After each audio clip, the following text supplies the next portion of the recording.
All right. Well, Rob, thanks for coming on again. I know this is like, we literally just talked about doing this literally like 5 minutes ago. So, everybody who's watching this is what Rob would call an impromptu recording. Just because Rob said that he has figured something out with Isaiah 53 that you called it watertight, right? Yes. That's okay.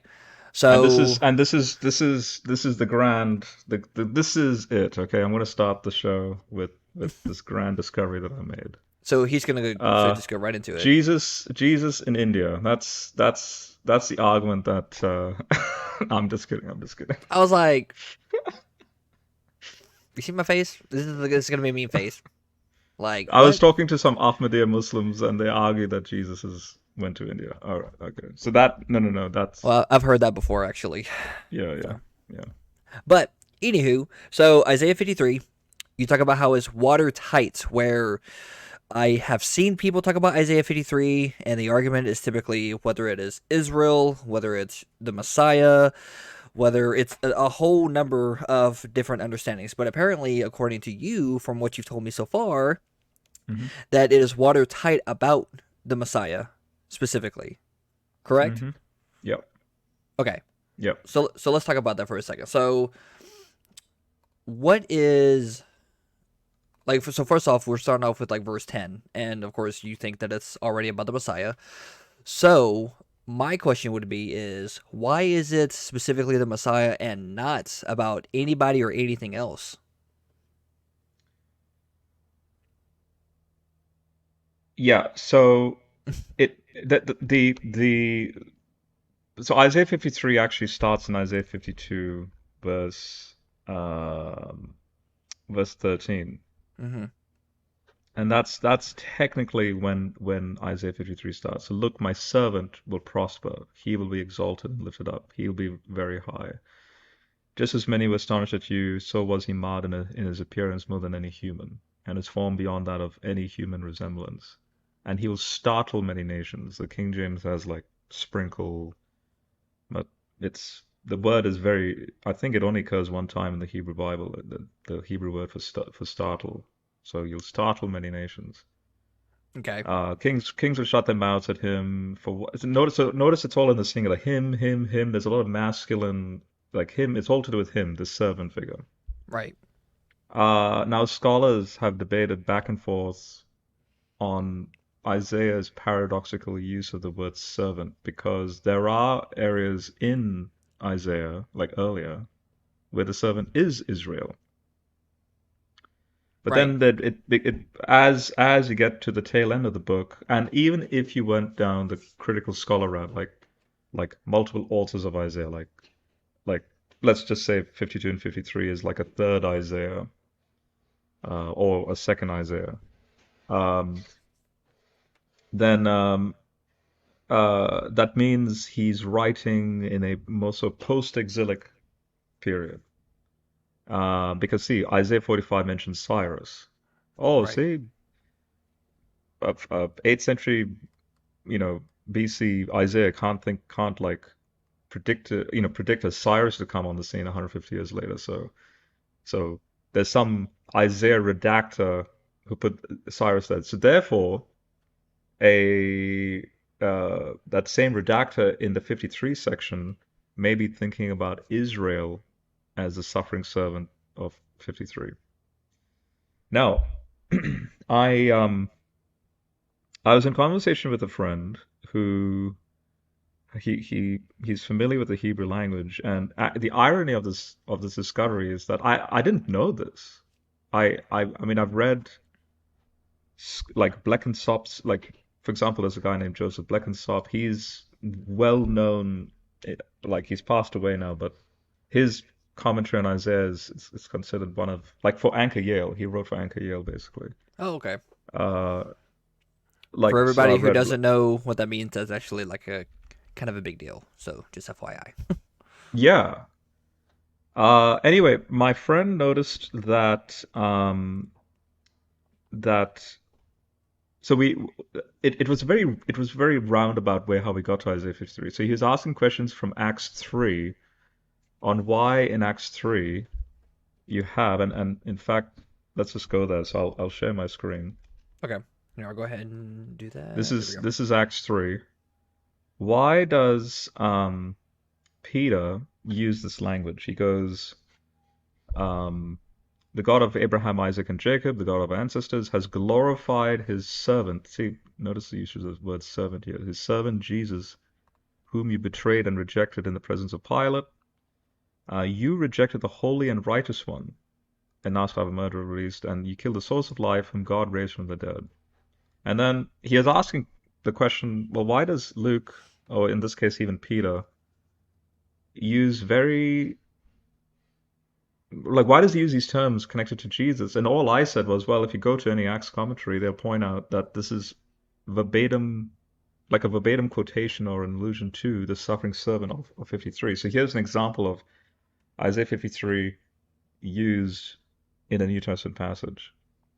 So, for example, in Isaiah 53, verse say 11, it says, "Through his knowledge, his servant, the righteous one," right? And you saw that in Acts 3, where Jesus is called the righteous one, and he's the servant, Hmm. and he's the source of life. And this raising from the dead language, because 53:11 mentions rising from the dead. So then, Maybe we can talk about that as well for a second, because a lot of people don't think yep, that the Messiah was supposed to die and raise from the dead. So I think that'd be a good point to talk about as well. After, of course, yeah. I getting to mean, I that. mean, the very next verse in verse 18, this is how God fulfilled what he had predicted. And this is the light bulb moment for my friend, because when he read this next bit, it clicked. It's like, look, predicted through the voice of all the prophets, Isaiah being one of them, that his Messiah would suffer. Hmm. Okay, now, so what I then did was I wanted to show him, and he was not aware of this, but I wanted to show him that in the Dead Sea Scrolls, when it says, out of the suffering of his soul, he will see light and find satisfaction. There's this resurrection language. Older Hmm. translations that Okay. didn't have the benefit of the Dead Sea Scrolls has something like, he shall see of the travail of his soul, meaning, notice the difference. So, out of the suffering of his soul, he will see what? Well, in this case, light. But the Masoretic text removes the word or, light, and therefore, what is he seeing? Instead of seeing light, the KJV has he's seeing the travail of his soul. See, the whole meaning just changes completely. Yeah. Now, therefore, you can't then argue for a resurrection using the KJV through this with respect to this verse, but you can argue the resurrection through the Dead Sea Scrolls because it's out of the suffering of his soul, which is death.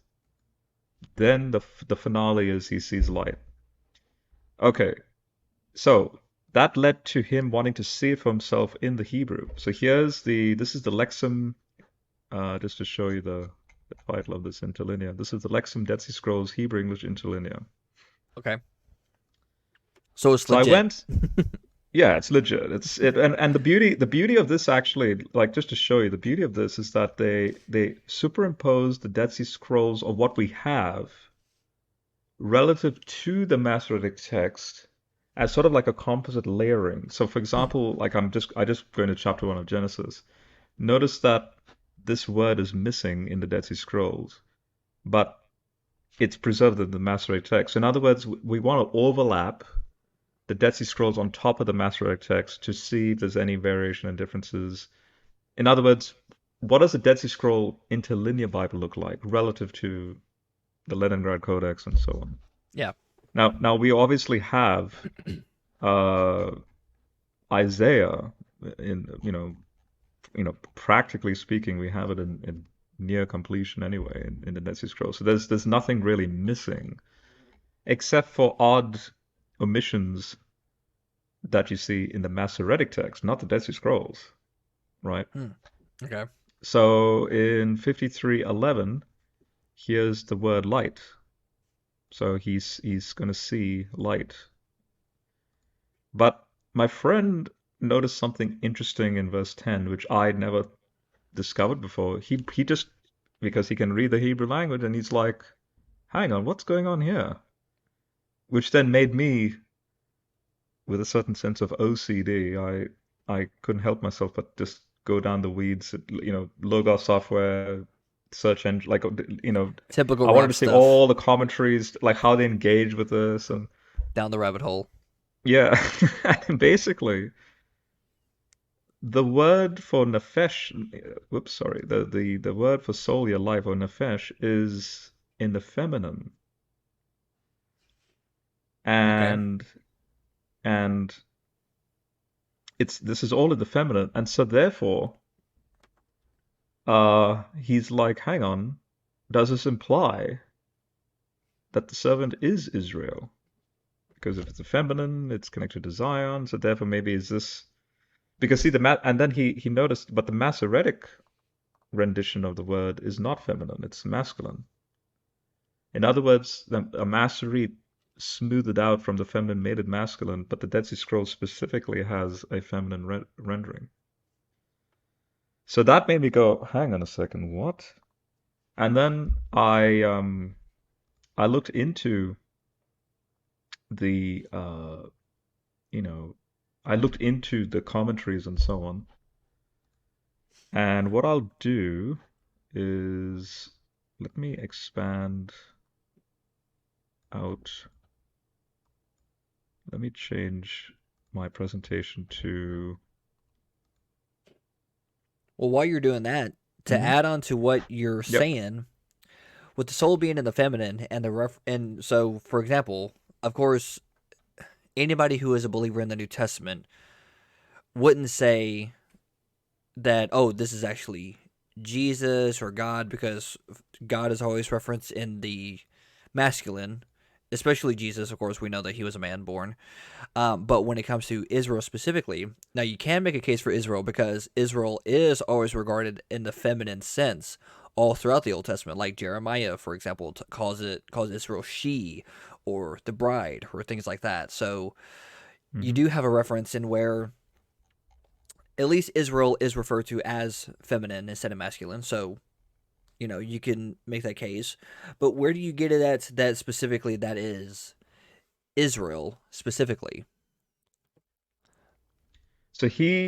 So my what my friend pointed out is that um, when I consulted the scholarship and the commentaries, even the commentaries said, look, this is the case as well, which confirmed his reading of the Hebrew, that if it's in the feminine, then there's a potential of the argument that you usually hear from, say, rabbinic Jews and potentially even Muslims, who argue Yep. that the whole chapter, the servant, is ultimately now about Israel. Okay. And therefore you have to wonder, why did the Masoretic scribe smooth out the feminine into a masculine? In other words, see, if there's an intent to remove, say, the word light, because maybe there's a certain bias against Christian polemics, potentially, we don't know, but that's a presumption that we're putting on the textual difference. But again, there's a smoothing out of even terms like nefesh for soul from the feminine to the masculine. And so John Oswald, I'll just read. This is all now. He's evangelical. Oswald says this. He goes, the verb for to put, place, or set is in the form of a Carl imperfect third feminine singular or second masculine singular. This ambiguity has normally been seen to offer two possibilities for the subject. Do you On the want one to hand, do you want to share your screen so we can read it with you? okay. Now this is Oswald with respect to his and he's a, by the way, this is for the New International Commentary series, which is again, it's it is mainstream scholarship. It's not just because he's evangelical doesn't mean it's sloppy stuff. Unreliable. But Yeah, he's a Christian. yeah. He can't be trusted. Yeah. Um, Highlight it while you read it so we know where you're at. well, this is a screenshot. Oh, So okay, never mind. I'm up. Yeah, I'm servant's life. Not merely he, but his servant, his person, his nefesh must be offered up as a sacrifice. This then is why the servant could accept what came to him with such submission. It was not that he lacked character, self-esteem, or courage, but that he knew these things came to him from the hand of his God, and that the purpose for which he was undergoing all these things was a great and good one. Um, anyway, now we're going to skip into the weeds a little bit as to what I'm trying to communicate here, and that is Okay. this particular verb is in the form of a call imperfect third feminine singular or second masculine singular. This ambiguity has normally been seen to offer two possibilities for the subject. On the one hand, since nefesh is a feminine noun, it could be the subject of the clause, which would then read, if his soul makes a guilt offering. But this is rather odd syntax, there being no indication what is being offered or what its purpose is. As a result, those who go in this direction usually propose to amend the verb to the third masculine singular. So notice the amending of it, right? Right. To read, when he makes himself, which is his soul, an offering for sin. And here's the translations that do that. As noted above, the Syriac and the Vulgate read the clause this way. But then this is the NIV kicking in. So on the other hand, if one judges the second masculine singular reading as correct, then it is ordinarily applied to God. But scholars frequently object to this reading because God is nowhere addressed in the second person in the poem. The Right. Septuagint, which also translates with you, but is clearly not speaking of God, suggests an alternative to the latter interpretation. And so, okay, so Oswald at least is sensitive to this and is showing his readers, look, there is a weird ambiguity behind this text. But my frustration is that Oswald, although he's brilliant, didn't actually get to what I discovered through John Barry's dissertation. Okay, so that's point number one. So Okay. now, what I'm going to show is I'm going to show you what John Barry does. Okay. Okay, now this is from his 2010 dissertation. The dissertation title is The Resurrected Servant in Isaiah. With respect to the Masoretic text, he has, yet Yahweh was pleased to crush him. He afflicted him with sickness. Now notice what he does here next. He goes, if she/you, because see, that's Oswald was hinting at the feminine nature of the term, Right. places his life a guilt offering, he will see offspring, and so on. What's interesting is that he goes straight into the differences that start to crop up, which I'll share next. Where, for example, when you go to the Septuagint, so here's the Septuagint, he puts in bold the differences. And the Lord desires to cleanse him from the blow. If you, notice, now it's not feminine. If you give concerning sin your life, and so on. Now, he then goes straight to Qumran. Okay. So here's Qumran. Here we go. So yet this is the great Isaiah scroll. So yet Yahweh was pleased to crush him, and he made, notice the bold means it's what's in the Qumran text, not in the Masoretic. And he made him sick. And now notice if she/you places his life a guilt offering. Now, John Barry goes, in this dissertation, goes through a lot of technical details on expanding out more what this she/you thing is. So Sure. let's cut to the chase relative to a more simpler presentation, a more like summarized presentation of his work. Okay. So we come back to my Logos software, and here we go. So in summary, if the KJV has, when thou shalt make his soul an offering for sin, who's the thou? Oswald will argue it could be us, humans, meaning Isaiah the author is talking to, like, you made his soul an offering. Which, by the way, all other translations, like the ISV, also has, although you make his soul an offering. Right. The NIV says Lord, although the Lord makes his soul, but hang on, but Lord's not there. The Lord is, in other words, the NIV translator is theologically putting Lord, replacing you for Lord, thinking it's Right. the Lord still doing it. That's a theological argument, but that's not what the text is. Yeah, okay? Yep. Now, Barry comes in swinging with something completely novel, and this is why this is what I want to share. He argues the following. So this is his summary argument. Over 500 years before Jesus, there was a prophecy that an innocent servant would suffer and die on behalf of the sins of others, but also be raised to life again.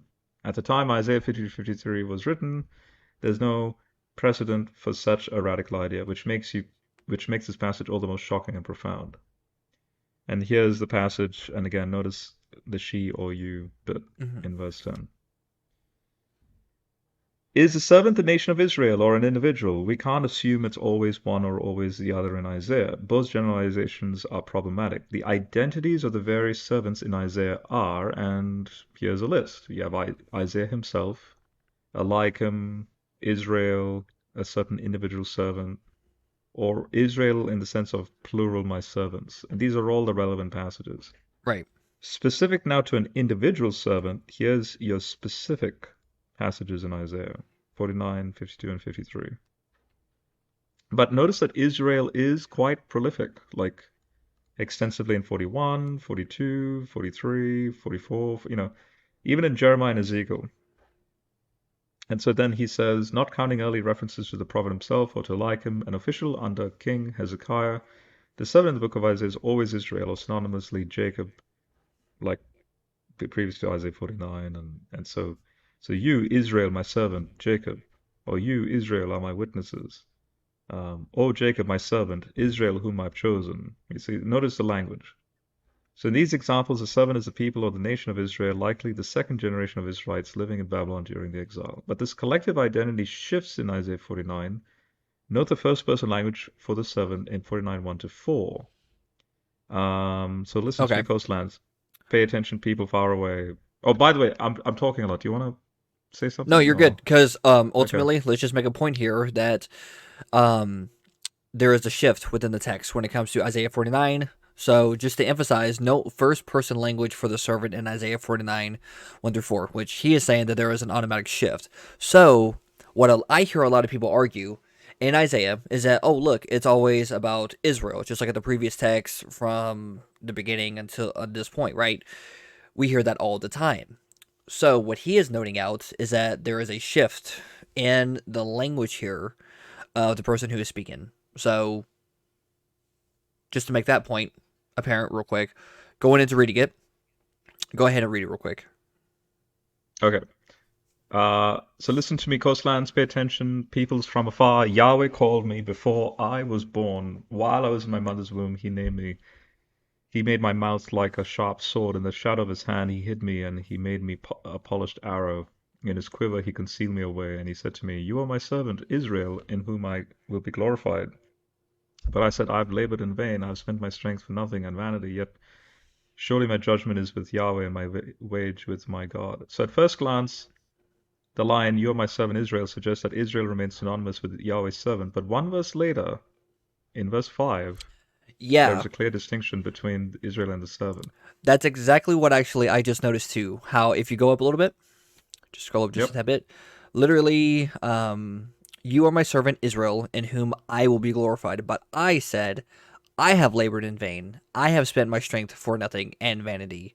So as he just rightly pointed out, there is a strict distinction between Israel and the one who is speaking here, the I here. And so in hermeneutics and observation, we would actually point out in a very strict observation that there is a distinction between the two, which means that moving on forward, there is a difference between the servant of Israel and the one who is speaking as the servant moving forward. Clearly. Yeah, and also that follows with exactly the verse that he then cites in verse 5, which is this verse here. So Yep. Yahweh says, who formed me in the womb notice, to be his servant.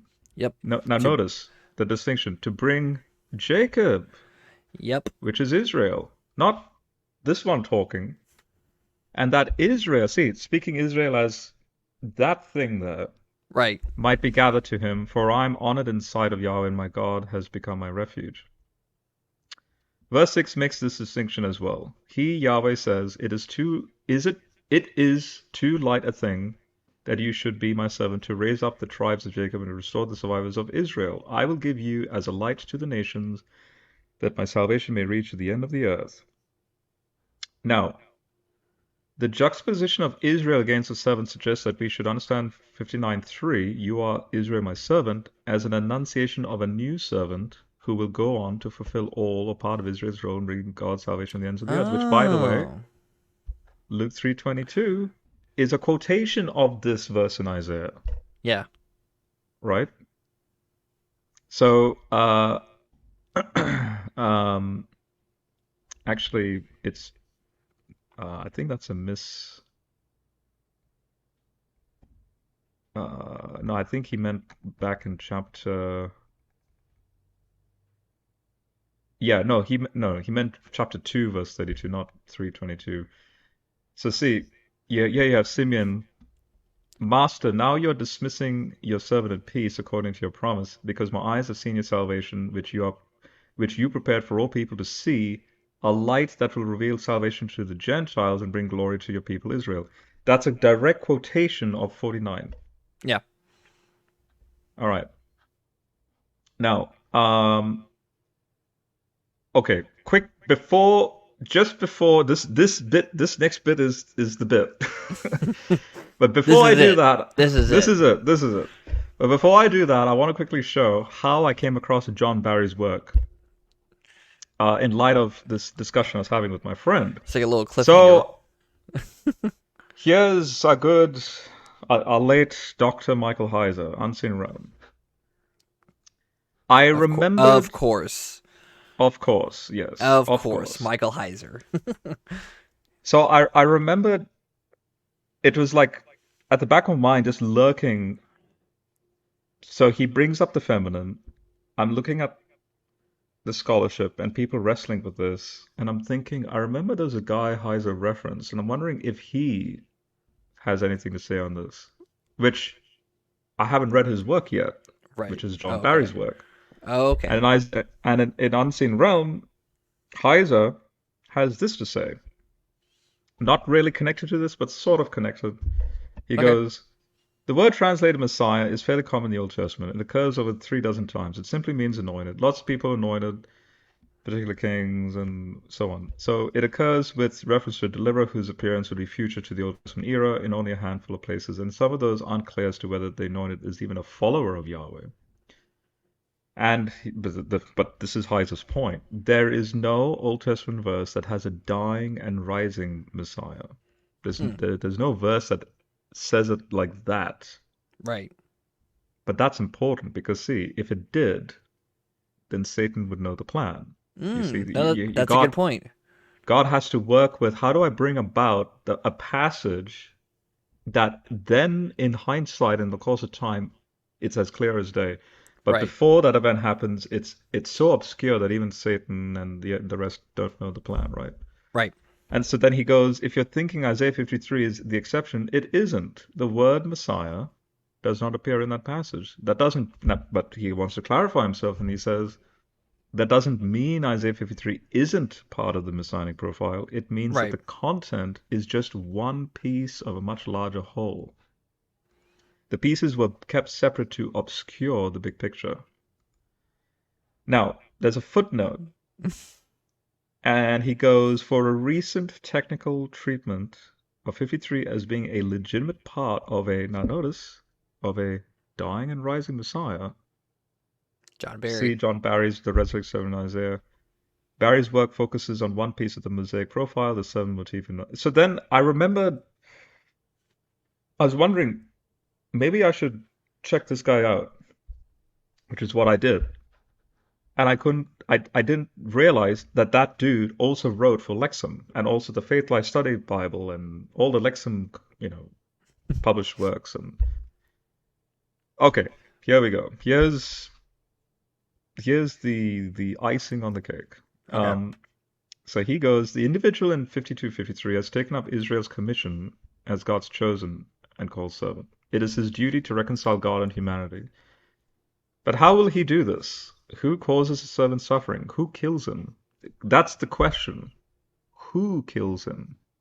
Now, Oswald was wrestling. Is it each individual human being that you know how Christians say things, our sins put him on the cross, Right. which is Yep. not it's not wrong theology, but we usually make that argument. We put him on Right. the cross.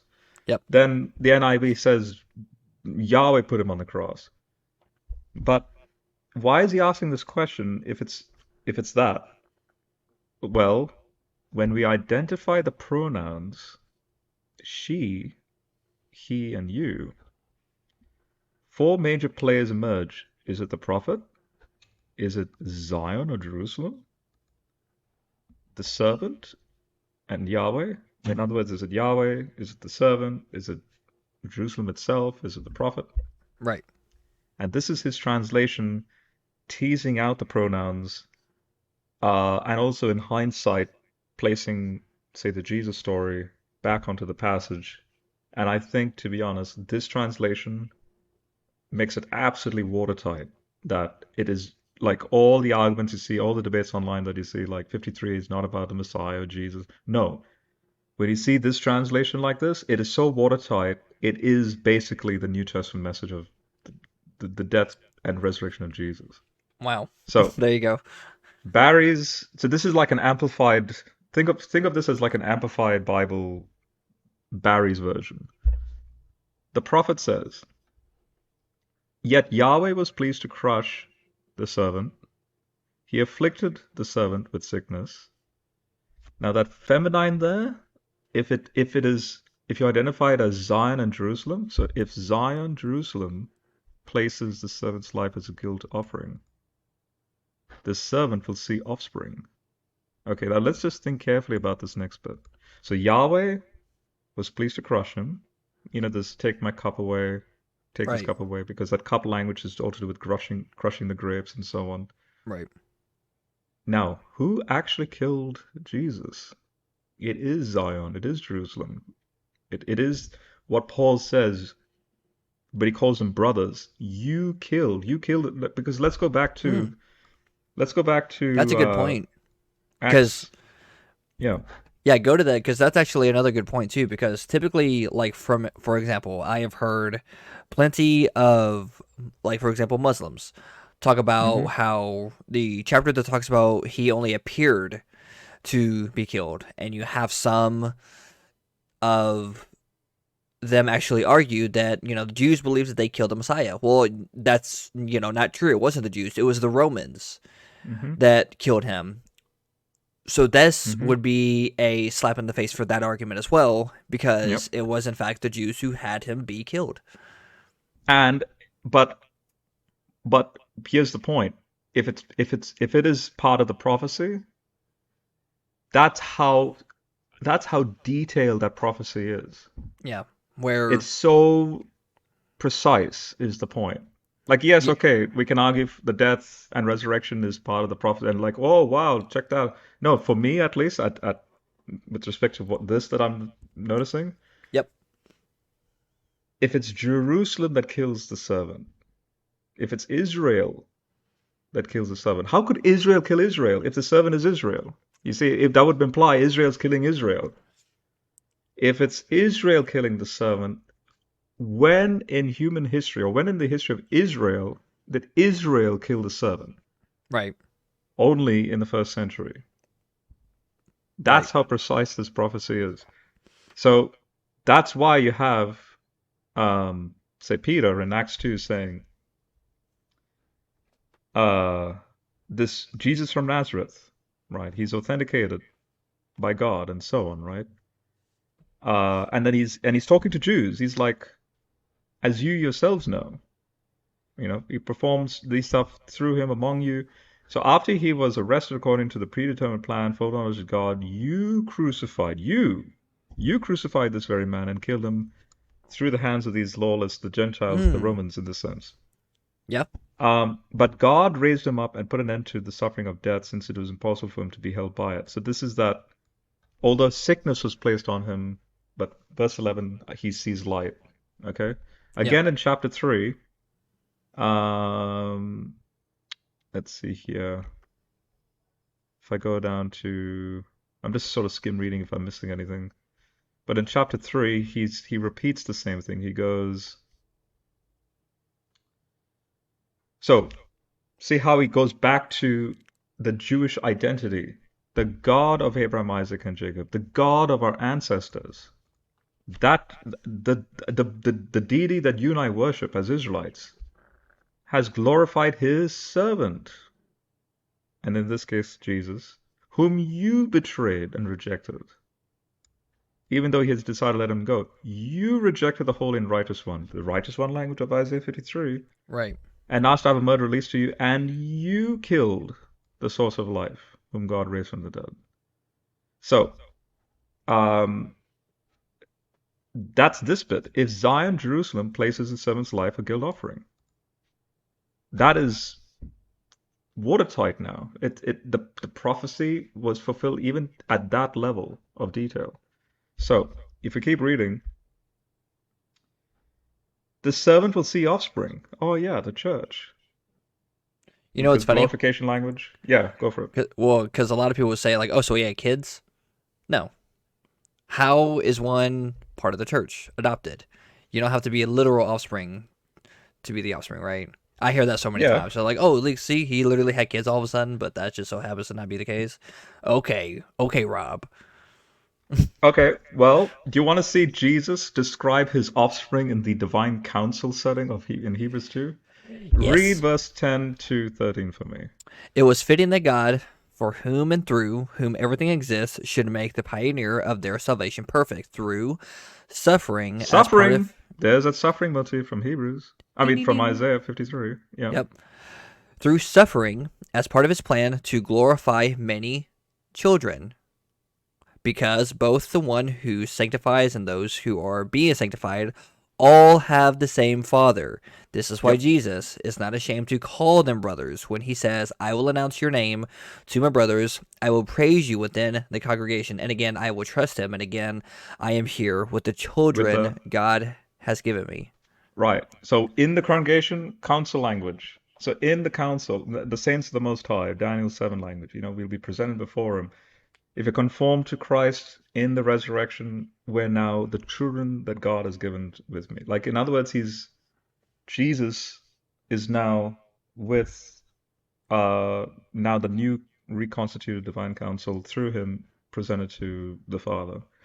So, So that's a yeah. short clip right there that I'm gonna make from just that alone. Because that was actually really good. Okay, so going back, Yeah. so But offering just off, yeah, actually add this to the clip because sure. in verse 16 of Hebrews, no, notice the significance of what it means to be the children of God in that God of our ancestors language with respect to the servant seeing his offspring. It is clear that he did not come to help angels. Why? Because angels are not part of the genetic lineage of, say, Abraham, right? But also in a spiritual sense, since you and I, as Gentiles, are not under Abraham's lineage, still we're grafted in. You know, the Mm-hmm. grafting in language? Yep. He came to help Abraham's descendants. Interesting. So now the God of Abraham can now be not just for the Jews, but also for the Greeks. And through Christ, everyone now is now the children of God through Christ. So that fits this. He will see his offspring language. Yeah. The servant will prolong days. The will of Yahweh is in the servant's hand. It will succeed. If the resurrection didn't happen, It false didn't succeed. prophecy. Right. Right. Out of trouble of his life, the servant will see light. There you go, resurrection. The servant will be satisfied by his knowledge. Yahweh says, my righteous servant will bring justice to many, and he will bear their iniquities. Wow. If ever that was something that you hear Christians say just automatically about what Jesus done without realizing that that's word for word what's in the prophecy. Yep. Therefore I, Yahweh, will divide to the servant a portion among the many, and with the strong ones the servant shall divide bounty. Hmm. Because he exposed his life to death and was counted with transgressors, and he carried the sin of the many, and will intercession language, for transgressors. So, just quickly, Huh. intercession language is also here in Hebrews too. See, thereby becoming like his brothers in every way, so that he could be a merciful and faithful high priest in service to God and could atone for the people's sins. Um, Now, do you want to say anything before I continue? No, this is actually really good because even from the last point there, if you go up just a little bit, he was kind. Yep. I'm sorry. Where'd he go? He exposed his life to death and was counted with the transgressor. So there, you clearly have a sentence of death there for the Yep. Messiah, and ultimately, you made a good point earlier. It's for the interceding for transgressors. To what did he say? To help the descendants of Abraham. Right. Right. So there's a distinction again here made between the descendants of Abraham and the servant here, where the servant comes in and helps Abraham's descendants. So it can't be Abraham's Hmm. descendants as Israel coming to help Abraham's descendants when they're in fact already Abraham's descendants. You get what I'm saying? It's a Yep. Yep. circular reasoning to make that Hmm. kind of argument. So there's another clear distinction. Israel doesn't die for the transgressions of the world, so it's a distinction. Once again, I just wanted to make that clear and apparent. Yep. If it hasn't been made, look here, people. If this isn't as clear as day already, there's there there's no help. There's literally you can't get more clear than that. Which Yeah. why, like Rob said, watertight. And just to clarify, this exposed his life to death and was counted with transgressors. Yeah, Okay.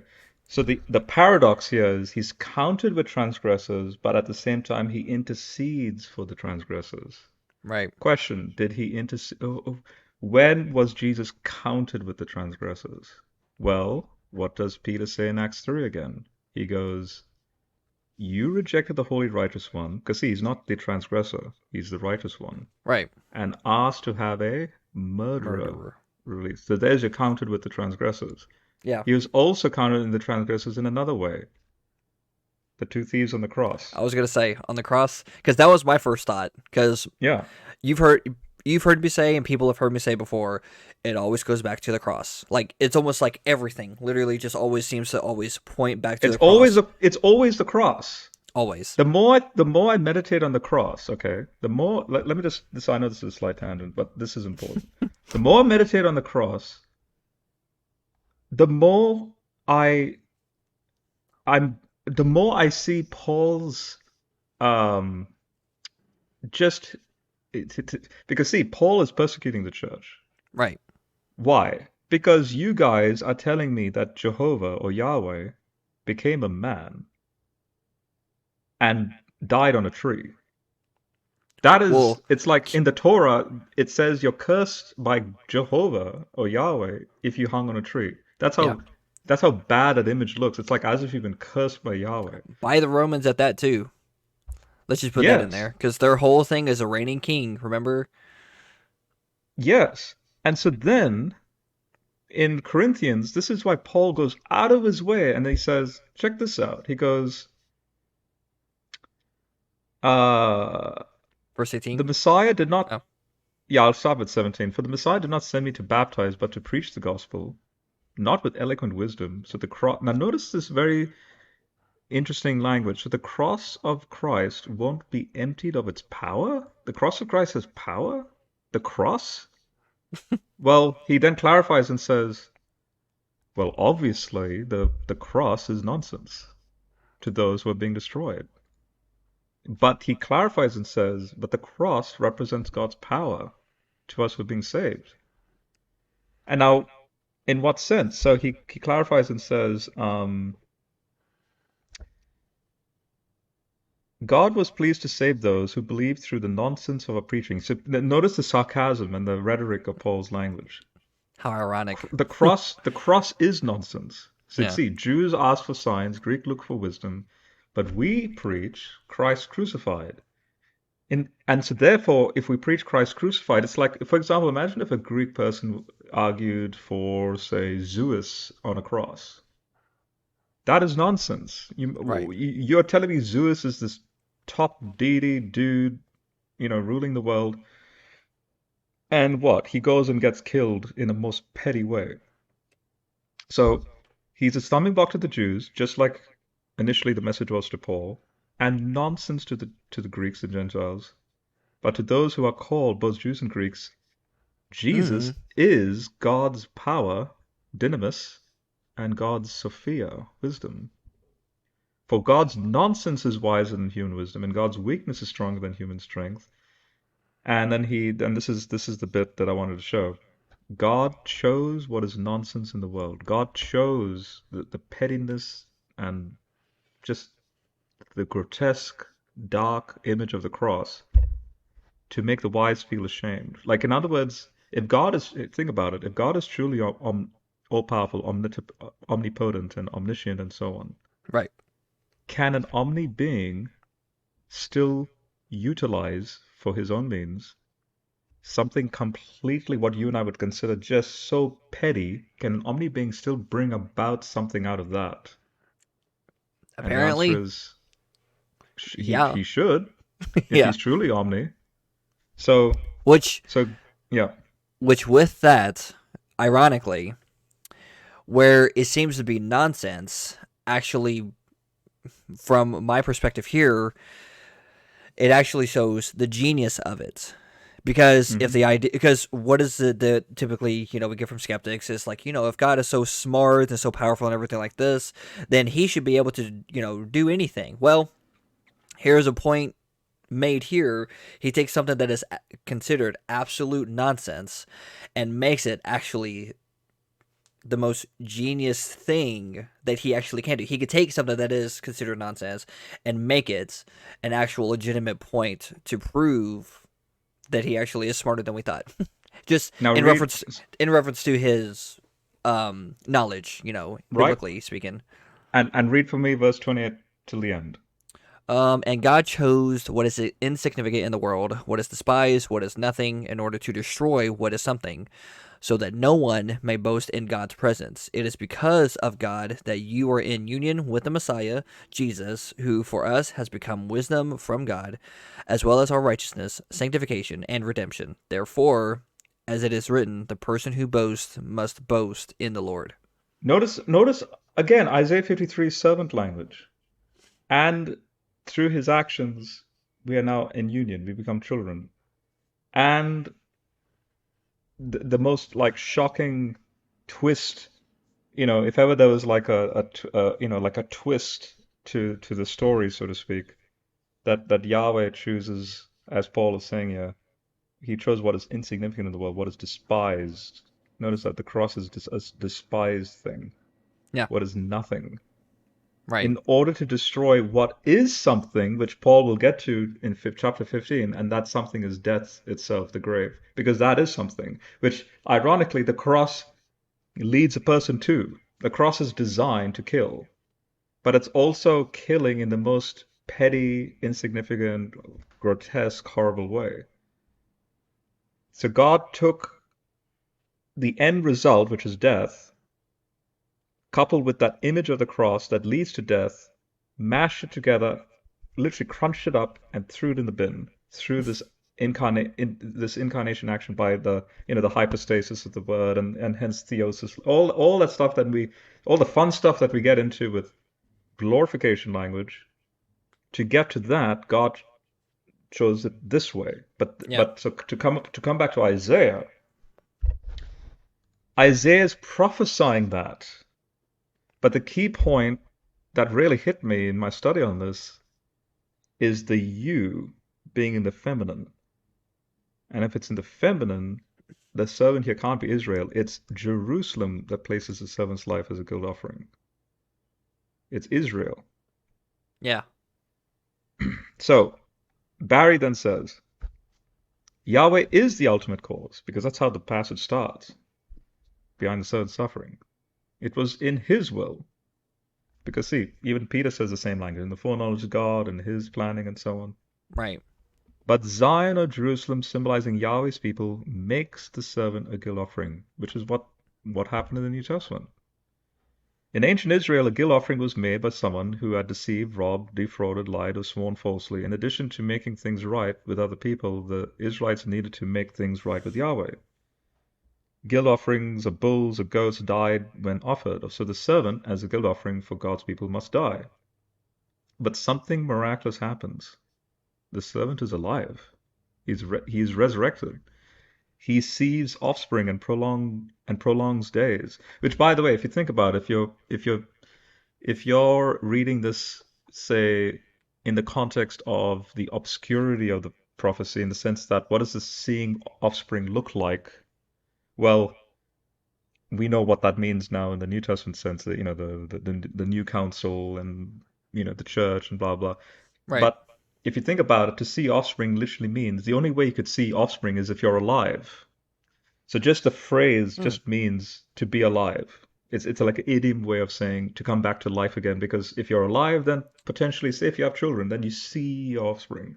But the Hence, prof, yeah, I was going to say, hence the why he goes on to say both of which can only happen in life. right. So in other words, there's a genuine resurrection, but then there's a genuine offspring being produced through this thing now called the church and Hmm. so on. Okay. And prolong of days, meaning, yeah, Jesus now becomes today, yesterday, today, forever sort of thing, right? Right.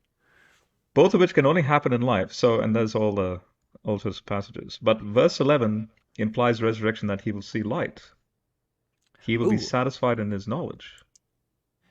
I like it how he also does the Yep, comparison with the other verses as well, so that's good. yep. So Isaiah 9:6, all the divine titles that applies to Yahweh, Yeah. Prince of Peace, Mighty God, it's applied to the child. Um, because the servant exposed his life to death and was resurrected, he is able to carry the sin of many and continue to intercede for transgressors. Verse 12. It is because of the servant's death and resurrection that God's relationship with Israel and with all people is restored. Now, another connection he makes that I never made with respect to Paul, so I'll just read this bit. See, he goes, the Apostle Paul takes up this language, Yeah. okay, when he speaks of the importance of Jesus' resurrection, its connection to our salvation, and the power it gives us to overcome sin. The resurrection of Jesus is sovereign servant and has radical implications for all humanity. So if I go now to Romans 6:5-14, again, it hit me like a light bulb.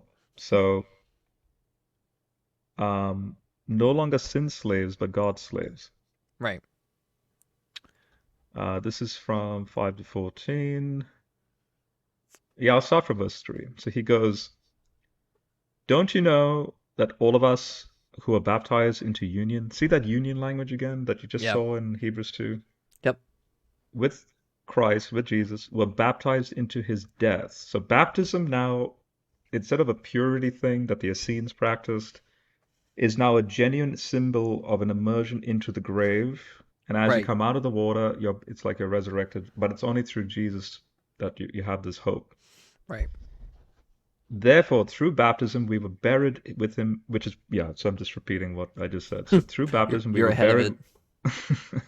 with him into his death, so that just as Jesus was raised from the dead by the Father's glory, we too may live an entirely new life. For Hmm. if we have become united with him in a death like his, we will certainly also be united with him in a resurrection like his. We know that our old natures were crucified with him, so that our sin-laden bodies might be rendered powerless, and we might no longer be slaves to sin. For the person who has died has been freed from sin. Now, if we have died with Jesus, we believe that we will also live with him. For we know that the Messiah, who was raised from the dead, will never die again. Prolonged life language, Isaiah 53. Yeah. Death no longer has mastery over him. For when he died once and for all, as far as sin is concerned. But now that he is alive, he lives for God. In the same way, you too must continue to consider yourselves dead as far as sin is concerned, but living for God through Jesus. Hmm. Therefore, do not let sin rule your mortal bodies so that you obey their desires. Stop offering the parts of your bodies this part of your body to sin as instruments of unrighteousness. Instead, offer yourselves to God as people who have been brought from death to life, and the parts of your body as instruments of righteousness to God. For sin will not have mastery over you, because you're not under law, but under. So notice, you're not under Torah, you're under grace. Mm. What then does this mean? Should we go on sinning because we're not under the Torah, but under grace? Well, of course not. Don't you know that when you offer yourselves to someone as obedient slaves, you're slaves to the one you obey, either of sin, which leads to death, or of obedience, which leads to righteousness? So now notice this. The suffering servant,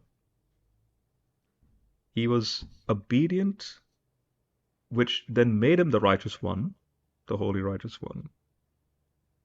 And so he's obedient to God and obedient to the fact that he's obedient to death, which implies what? Is he a sinner? Here's where the rubber hits the road with respect to the incarnation. Jesus didn't sin that then led to his death. Jesus took on sin that led to his death while simultaneously being obedient with respect to maintaining that righteousness. Do you see how complex this then becomes? The divine Logos, who has no sin, in hypostasis with a fleshy existence that can sin, if Yeah. if it went that way. And this is why the author of Hebrews is very careful to say that he could atone for people's sins, but he himself suffered when he was tempted. Well, actually, it's in chapter 4. Sorry, I'll just go to chapter 4. In chapter 4 of Hebrews, he says, "Instead, we have one who in every respect has been tempted as we are, yet he never sinned." Mm. But Paul, again, in 2 Corinthians 5 says, "God made the one who did not know sin to be sin for us." But not to be sin. Notice, to be sin in what sense? For us. Yeah. So that God's righteousness will be produced in us. Right. That's So, what the servant does in 53. Yeah. and you're talking about the complexity of it, which, Right. again, all of it literally goes, like, literally everything you're saying. Ultimately, you're given the gospel in all of Yes. this. Every single bit of this is literally the gospel news. Yeah. So we find it in the Old Testament. It comes in and it's fulfilled and recorded in the New Testament. And because of the consistency of it and just how complex it gets, it's not like, so like for one example, just to make an apologetic Mhm. here, you can't make this stuff up because of how complex it is. You literally cannot make this up because it's not like it's just random goat herder shepherds that don't know anything. It's like, Yeah. this is more complex than meets the eye, and it's so complex in utilizing all of it. It literally gives what the gospel is. That's been literally taught for the past 2,000 years. So Hmm. that's crazy. Like, just from that alone, just putting all of it together, you literally have the gospel in Isaiah 53. Hmm. And a little bit of commentary there, but Hebrews, Corinthians, Paul, the Gospels, Peter, and Acts, where Luke is recording it, like, you literally have the disciples literally talking about this very thing and utilizing that same exact scripture, same exact wording to show, hey, yeah, no, this is Hmm. Hmm. this is real, this is legit, and the scholarship doesn't lie. The Hebrew doesn't even lie here with what you're pointing out here. So dang, that's I and again, this is another tangent, but we always love tangents, right? But I'll be very right. quick with this tangent. Sure. You know Thomas Schreiner, the Baker scholar for Romans. I was shocked, and it's just been released. This is on Revelation. I was shocked to find out that Schreiner has just released for Baker Academic his Revelation commentary. Now he's a Pauline scholar. He's known for his Romans commentary. Okay. But it shocked me. Why is he writing on Revelation anyway? But he's done a good job. He's done a good job. But I want to show you what he points out that when I was writing Revelation and using, say, Osborne's commentary and Craig Costa's and all that, Right. Schreiner, he's you can tell he has an eye for the finer details. And Schreiner points out, like this is connected to what you're just saying, and I just wanted to show you this in a tangential way, which is with respect to the Divine Council, the original Divine Council members talking about exactly what you just said. Okay. In hindsight now of the finished work of Christ, because see, Revelation 5 is all about, the elders. Right. See, look, don't weep. Look, the Lion from the tribe of Judah has conquered. Right? It's finished. Okay? Right. And notice what they say. In the midst of the four living creatures, at the center of the elders, one like a slaughtered lamb standing. The lamb had, it's imagery of what that suffering servant did with lion imagery and lamb imagery juxtaposed. Now, the thing that Schreiner brings out is that the elders, which are the original council members, which then you and I will replace. This is so incredible that I discovered this as well. They sang a new song.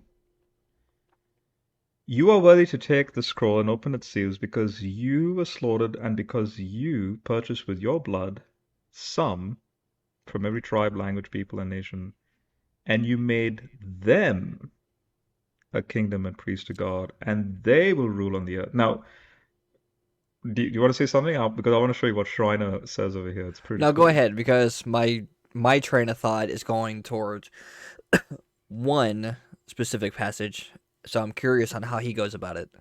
Okay. It's actually because I know you're into textual criticism and the textual issues. Yeah. Some scribes were bewildered by this. The original, the now what's in the 20th edition of Nestle Island. So Schreiner's using the 20th edition of Nestle Island to make this argument. But before there were some manuscripts that read it a different way, Right. which then just destroyed the theology of it. Okay. Okay, check this out. So he goes.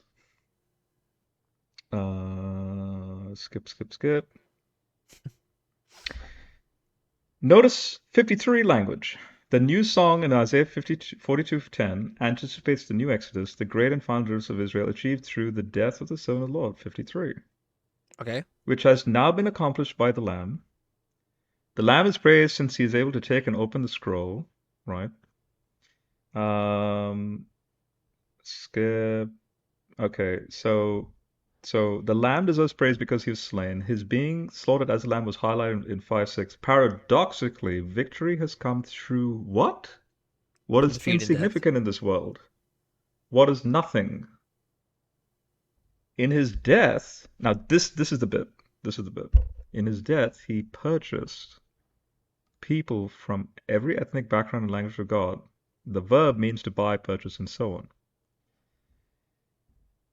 In 5:9, there is no doubt about the price of redemption since the phrase "with your blood" is added. We have Passover, Exodus themes, right? Israel was freed and liberated by the blood put on the doorposts. Okay, skip down, and he says. So he goes into Christus Victor theories of the Sure. atonement. So we'll skip all that. Penal substitution. I want to show you what he does here with. I think it's in verse 10. He gets into the.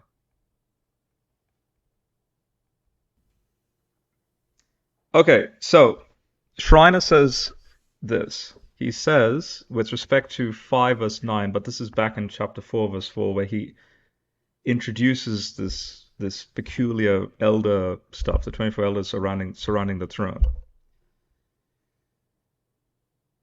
It's just that he commentates on this on the prior chapter, and he says, they are part of God's heavenly army congregated around his throne. John doesn't put them with human beings. Now notice the careful wording of what Schreiner is saying here. John doesn't put them with human beings who worship the Lord, but with angelic powers that bow before God and the Lamb. Let me just zoom in a little bit more. Okay. So you can see this. There you That bow before God and the Lamb. Furthermore, if the textual reading is correct and see the discussion there. Here's the point. The elders don't sing of their own redemption, but of the redemption of human beings. So what the later scribes did is that they changed it to that the elders are saying, "You redeemed all of us." Right. But the earliest manuscripts in the NA 20th edition says, "No, you redeemed them." The elders are talking about another group that you have gone out of your way to save. Hmm. In other words, the elders or the original council are commentating and reflecting on the Lamb's actions with respect to these people that the Lamb chose to decided to save. So God didn't redeem us, as in some manuscripts of 5.9, but them, signifying that they, the elders, aren't among the redeemed. Similarly, the elders are distinguished. So the point here is, let's come back to Hebrews 2. For he, God, in this case Jesus, did not put the coming world we're talking about under the control of who? Under the control Angels. of the angels. Instead, he became lower than the angels, which is you and I, who we are. The suffering servant. So why do we call it the suffering servant? Because it's human beings that are the ones suffering death. Right. So God, Yahweh, descends lower than the council members, which elders would be part of that, to then save us, to then be in control of that next world, not the angels of that original council. So that's why, again, he says, it is clear that he did not come to help the angels. Yeah. You see? Yeah. So, and then in Revelation, the elders. So notice how the whole New Testament coheres together. The elders are commentating, you went and redeemed them. Right. So, That's interesting too, yeah, because I know I'm not the only one who's done this before, but I'm sure there's plenty of people who have always imagined the elders being like elderly men, like you see, like that's which is talked about in the church and things like that. So I'm thinking of like a bunch of old dudes with a lot of white beards, yeah. bowing down, 24 of them. So apparently it's not even elder like human elders. Apparently these are angelic beings, Right. So, the unseen realm. now remember you said this is so complex. How could goat herders, make up all this, right? Right. So to wrap it up, this is why I went down that tangent with Revelation and the elders, because now Paul in Corinthians says, so we speak about God's wisdom in a hidden secret, which God Right. destined before the world began for our glory, not the angels, not anything else, for our glory, humans. Yep. And now here's the implication. If Isaiah 53 is as clear as day, well, the next verse makes no sense.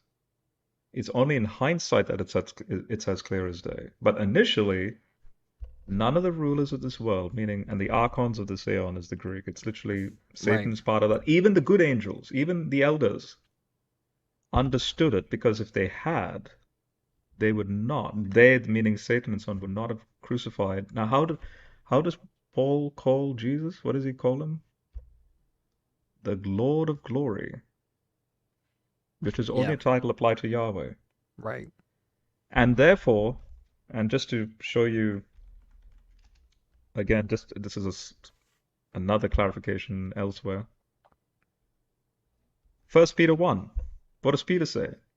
Even the prophets, like Isaiah, who prophesied about the grace that was to be yours, carefully researched and investigated the salvation. They tried to find out what era of specific time the Spirit of Christ in them kept referring to when he predicted the sufferings of Christ and the glories that would follow. Which, by the way, this times and era of time, which is, you sort of see that in Daniel chapter 9 with the 70 weeks. It was revealed to them that they were not serving themselves, but you, in regard to the things that have now been announced to you by those who brought you the good news through the Holy Spirit sent from heaven. Now look how Peter throws this in. These are things that even the angels desire to look into. Checkmate. And remember, and maybe Hunter, maybe you can remember we did a private study together, and this blew you out of the water? Like you were I like, had a oh feeling you were gonna man. bring that up. As soon as I saw First Timothy, I was like, "Oh, he's gonna bring that one up." In flesh was he revealed to sight, kept righteous by the Spirit's might, adored by angels singing. To nations was he manifest, believing souls found peace and rest, our Lord in heaven reigning. Now, what blew Hunter apart, Just for the record, so everybody knows. just for the record, Heiser says um, that odd phrase, seen by angels. So the ISV renders it as adored by angels singing, but usually we read it as seen by angels, which has confused commentators for centuries. We may wonder why this would be important to the gospel mission, but recall what we noted all the way back in the first chapter. There are no such things as angels as a functional term for a God. So let's read it again the way Paul meant to be understood. Jesus came in the flesh, suffering servant, I still can't get was over this. was vindicated by the Holy Spirit at his baptism. He confronted the gods of the Old Testament, and in so doing showed his authority to who? Those who are not genetically connected to Abraham, but now can be grafted in. Gentile worshippers. Many Gentiles became loyal to him, and he became Lord of all through his death and resurrection. This is the condensed mystery of our story revealed through Jesus. Because see, Paul says that. He says, by common confession, the secret or mystery of our godly worship is great. And to And bring it in what back, sense? Yeah. well, to bring it back as well. So to go, this is also just mind blowing to me. I keep going Hmm. back to those elders. They're not just Yep. angels. Yep. They're the divine council. Yeah. They're gods, according to Hmm. Michael Heiser. Yep. So, people, the 24 elders are not wrinkly old white bearded men. They are, in fact, the divine council of Psalm 82, Michael Heiser's form of gods. Hmm. Hmm. Whoa! Holy crap. Okay, I need to take this all in for a second. This So, is a lot. by the way, This is.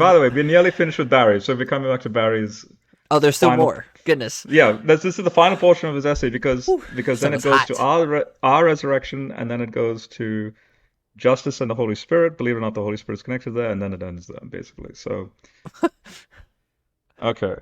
Here we are on the last leg. So, The last leg. We're just getting um, started, people. so the suffering servant as the saving grace of humanity is both resurrected and the bringer of resurrection. Picking up the language of 52 and 53, Daniel commentates on that. Okay, and by the way, I've written about this in my Daniel commentary that Daniel could be the oldest commentary on Isaiah 53 if the Hebrew terms in those two chapters are because they appear again in Daniel 11 and 12. Right. Anyway, that's a whole which That's I'll save another. that That's for another yeah, yeah. episode. But the point is it's possible, and I even read the scholarship. It's possible Daniel, if Daniel is writing in the 6th century, is commentating on Isaiah's earlier 8th century resurrection hope, basically. Right. And then Daniel takes that individual. So, and here's the point Daniel takes. So Isaiah is talking about an individual, singular servant resurrection thing of that servant. And Daniel then pluralizes it. That's the significance of Daniel's commentary on Isaiah, if he is quoting Isaiah. So Daniel speaks of a corporate resurrection of many people, right? So theologically, this link suggests that it is because of the suffering servant that the resurrection of humanity is possible. This connection is also made in Revelation 20, which speaks of the resurrection of the dead and the judgment of humanity during the end times. This act is directly tied to the personhood of Jesus, who's referred to as the Lamb who's slain and who appears as a rider, clothed in a robe dipped in blood, on a white horse battling evil. The suffering servant is likewise prophesied using the language of a divine warrior, equating him with Yahweh. From the larger perspective of the book of Isaiah as a whole, the suffering servant is also connected with the Messiah figure of chapter 11, who judges rightly, helps the impoverished, has the very spirit of Yahweh upon him, right? Mm-hmm. Which, to clarify again, in that famous John 3:16 passage, Right. down over here, Jesus says something very interesting. He says, speaking about himself, he says, the one who comes from above is superior to everything. Who comes from above? Jesus, right? He's Logos. superior to everything. The one who is of the earth belongs to the earth and speaks about earthly things. The one who comes from heaven is superior to every. Again, he repeats it. He testifies about what he has seen and heard, yet no one accepts his testimony. The person who has accepted his testimony has acknowledged that God is truthful. The one whom God sent speaks the words of God because God does not give the Spirit. Now, notice this. Because God does not give the Spirit in limited measure to him, to Jesus. To see, God's Spirit is not in a limited sense to Jesus. It's complete, it's full. Which implies what? He has to be deity to take on the full scope of the Spirit of Yahweh, right? So then this leads to justice and obviously the Spirit language. So suffering servant prophecy is so powerful that it is understandable why Jesus cast his entire ministry in terms of it, proclaiming his authority to bring good news to the impoverished and freedom to the oppressed, and to heal. He reads, now notice, what is the first thing Jesus does after the wilderness? He goes into the synagogue, because see, in Luke 4, Mm-hmm. right, And he talks about the Isaiah scroll. talks to devil, defeats the devil in the wilderness, Yep. returned to Galilee by the what? Power Power of of the the Spirit. Spirit. Goes into the synagogue. First thing he does is the first text he opens in out of all the texts in the Old Testament, Isaiah. Yeah. And where in Isaiah? Isaiah 61, which is a few chapters after 53, by the way. Right. So he's in that section of Isaiah and says that this scripture has been fulfilled. So, and says it is about him. The suffering servant Jesus is not just about salvation or even just about resurrection. He's about new life for all humanity. The cry of justice and longing for restoration is integral to what it means to be a Christian. The Spirit of Yahweh is upon Jesus, as he proclaims in Luke, and it is because of Jesus that the Holy Spirit is with believers today. The trajectory of Luke's Gospel and Luke's second volume, Acts, is that the good news of Jesus will reach the entire world by the Spirit's work among his people. In Luke, and also I'll quickly show you this. There's only two places in the Bible where God breathes on people, because it's only an action that God can do. Right. The first one is back in creation with Adam. He Right. breathes the breath of life. Where in the New Testament do we see that same image? And who does it? And it's connected to the Spirit. That's why I'm bringing this up. The Trinity all in So, one. so Jesus, when he appears with them after the resurrection, he appears to them, peace be with you. Again, peace be with you. Just as the Father has sent me, I'm sending you. Now notice this. When he had said this, he breathed on them and told them, receive the Holy Spirit. There's John, what Yahweh does, Jesus does, but it's also connected to now the Spirit can now do its thing because of the finished work of what he's done. All of this, what's called the economy of the Trinity is at full play here. Yeah. They're working in harmony and they're getting the job done. So Jesus shows that the scriptures point to him and specifically to his death and subsequent glory. Remember when Jesus had to open their minds now to understand. Right. And this grounds the mission of Jesus' people today, to set the captives free through the work of the Spirit, to raise up the impoverished and oppressed, to proclaim that salvation has come to the world. Yahweh's favor and Spirit have reached the world by the suffering servant. Jesus, the one prophesied so powerfully centuries before in the book of Isaiah, is still seen among us by the work of the Spirit. Jesus is God with us, Emmanuel. Which, in conclusion, by the way, this Emmanuel thing, Matthew has so you have a chiasm in Matthew. A chiasm is a staircase argument. So Matthew chapter 1 starts, chapter 1 at the end of chapter 1 starts with the chiastic argument that this virgin will become pregnant. They'll call him Emmanuel, which is God with us. How does Matthew end? And who, in other words, how does he end? Well, he ends with Jesus giving the Great Commission, and therefore, what is Jesus' last words?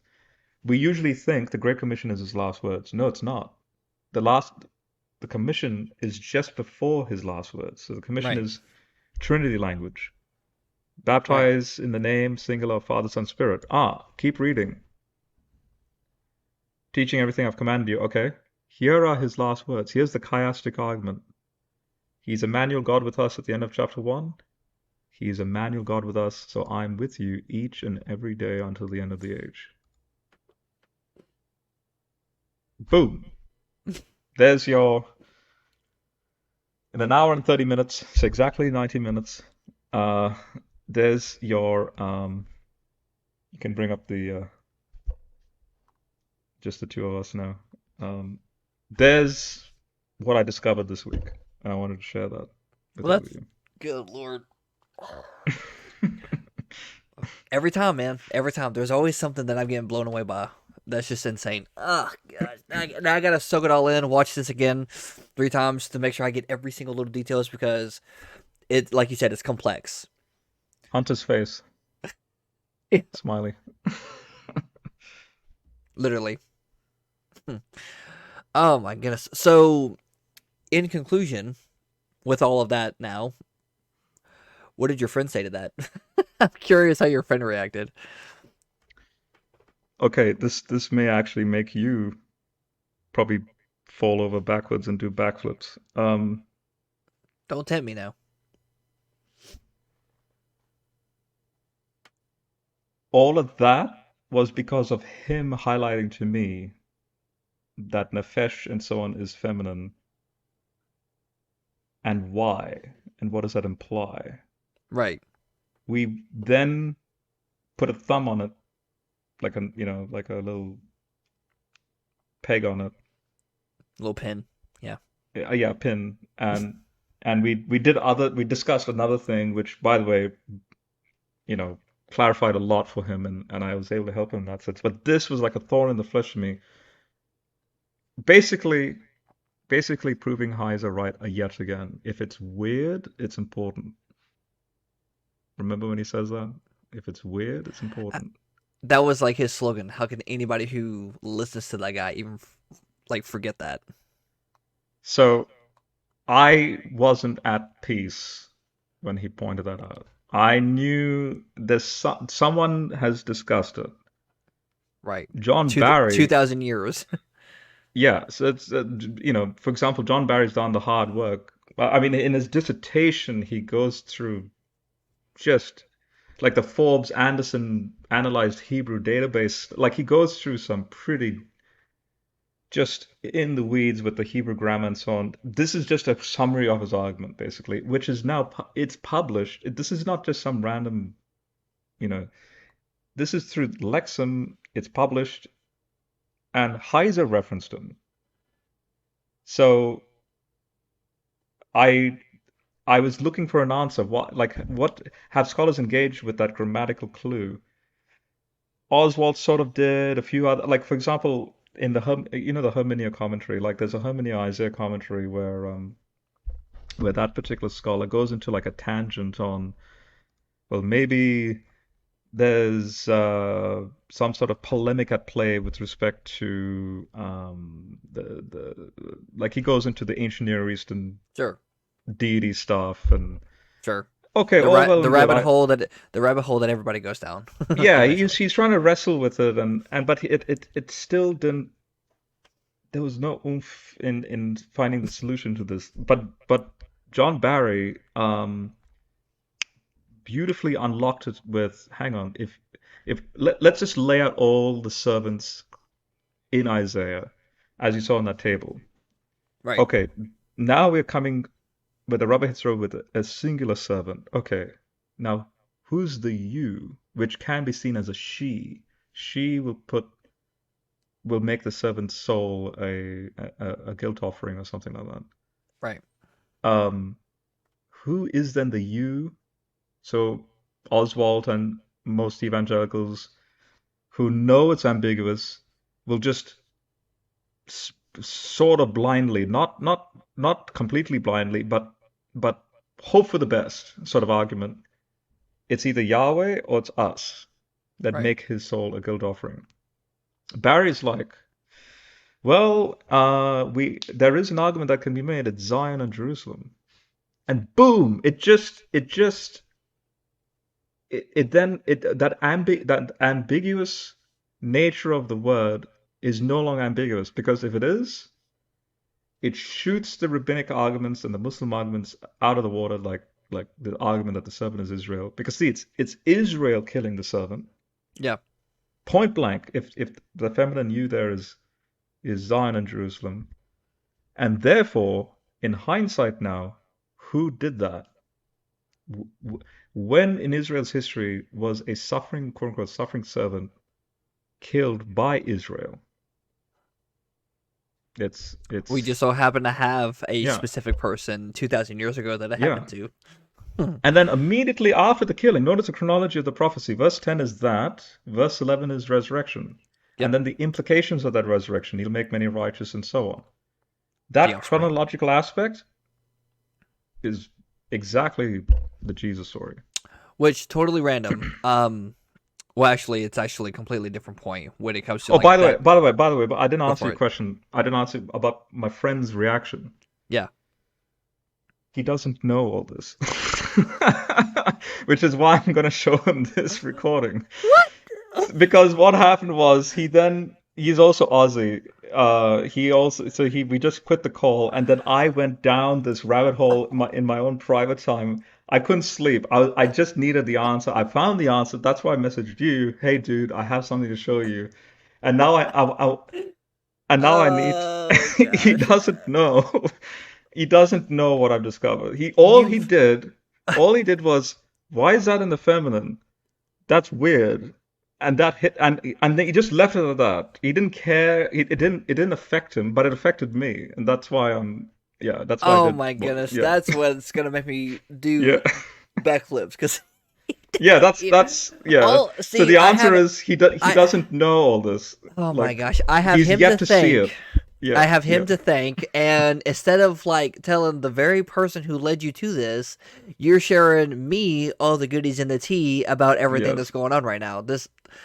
That is so funny. Oh my gosh, that was hilarious. That is hilarious. Okay, yeah. well, that was good. That was really good, and I hope he watches the entire thing because that goes really deep into it. And I'm sure you may, I mean, talk to him about it, whatever. Bring him on because if somebody like that is bringing up questions like that, then hmm I have some questions for him personally myself. So this is an official invite, to Rob's friend, whoever that might be. Well, to be a little bit specific, you may remember he used to attend that EF Dawa stream, and I pulled him away because he had a mini conversion to Islam, and then like reached out to him, and then You'd have to, well, oh, okay, okay, yeah, yeah. but Anyway, officially, but he's officially. Christian now. He's Christian, but the point is Oh, he so has a careful wait, hold heart. on. Did He we was just hear? Christian, Did we just hear huh? that did we just hear that a Muslim who was Muslim, even if it was for a little while, became Christian? No, no, no. So he's an Aussie Christian that Yeah, happened to be on EF Dawa. He then gave the Shahada right. That's what I'm because saying. he So fell for it, so and then technically, yeah, and then he came back to the faith, and I've been working with him, helping him out, answer questions, and he's strong now. He's strong in the faith. He's a good brother, that's all it but takes. but it's just one of those, because he can read Hebrew, Yeah, and that thing jumped out at him, but he didn't think it too significant to do, like he's just like whatever, but but it now, affected me. So right. yeah, Well, now it's affected all of us. To everybody who's yeah. gonna see this, it's gonna affect us. It's And affected thank all highly. ultimately, let's thank John Barry for his hard work to unraveling that discovery, basically. So, Absolutely. So more to read on that for sure, because I really need to get mhm. into that. But cool. Well, on that note, guys. Well, so let me do this real quick. I'm gonna just do a little exit out and just stick out for a second. So there you go, guys. So that's pretty much it right there. Like that was some pretty deep, complex stuff. So man, so much to unravel, so much to do, so much to think about. But rewatch this. If Like, what do you think? Isaiah 53, is it about Israel? Is it about the Messiah? Like, did Rob make a very convincing case? Because honestly, like, when it comes to the scholarship, dude knows his stuff. So don't forget to like and subscribe. And also, Rob's channel will also be in the description as well. So check it out. Sentinel Apologetics, which, if you've known me for a while, we go way back. Like, almost yeah, almost a decade ago. Wow. So time flies when you're having fun. Well, thanks guys. Much love. Appreciate you, and God bless.